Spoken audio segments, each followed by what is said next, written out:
Do you ever feel like there's no good times for all the meetings that we talk about or that you've heard your friends talk about? The daily huddle, the weekly meeting, monthly meetings, one-on-ones, quarterly offsites, annual planning, the strategic council, all of these kinds of regular meetings that we say are great to run your business well seem to be really hard for a lot of people to do that. If so, listen in. I've got a story and a tip for you on how to make this right, make this work.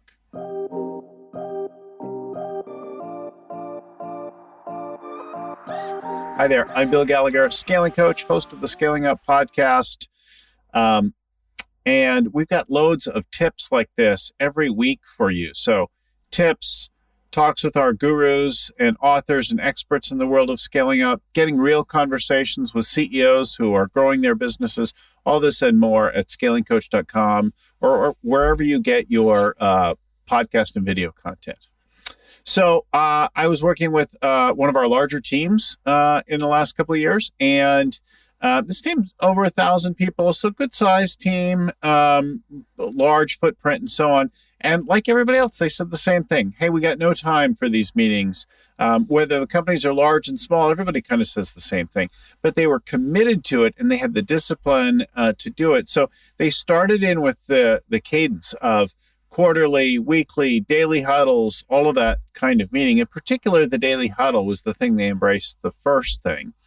And then as one of their daily huddles came up, they had a team of bankers in the office. And there was, like a conversation about a refinance in place. The bankers are there to meet with them over large multi-million dollar loan or financing that they were working on with the bankers. And they paused the meeting in the middle with these bankers and said, excuse me, we've got to step out for just a second. And the roughly 3 or 4 people that were in the meeting went out of the meeting, joined the other handful from their leadership team, had their daily huddle, and then came back in the meeting. The bankers asked what was the reason for that meeting and, what were they doing? And they were just out of curiosity and friendly, like inquiring. And the CEO said, well, that was our daily huddle. We do that every day. We get on the same page. All of our teams throughout the company do these daily huddles to get on the same page and sync up. We find it's really powerful. And they're like, what? And so you interrupted our meeting to do that? And they said, yes, we do that at the same time every day. And so it's important for us to honor that like rigor and tradition. And the bankers smiled. They looked at each other and they said, yeah, that's exactly why we're doing this very large multi-million dollar funding with you.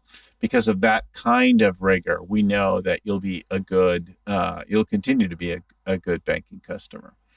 These rhythms and routines, we say they set you free. No restaurant would open the doors without first having a quick huddle up with the wait staff in the front of the house to talk with them about the menu, the specials of the day, that kind of thing.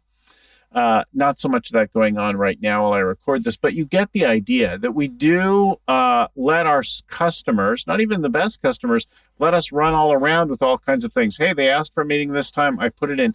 If you don't get proactive and design in the ideal cadence, you'll never find the right time for it.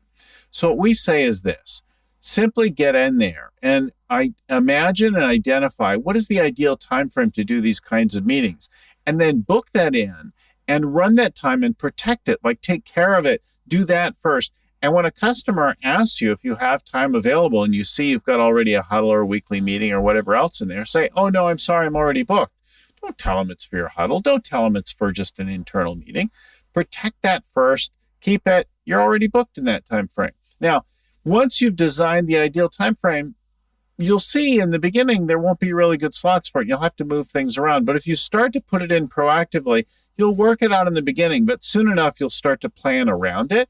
And your business life and your customer interactions will conform themselves to this cadence.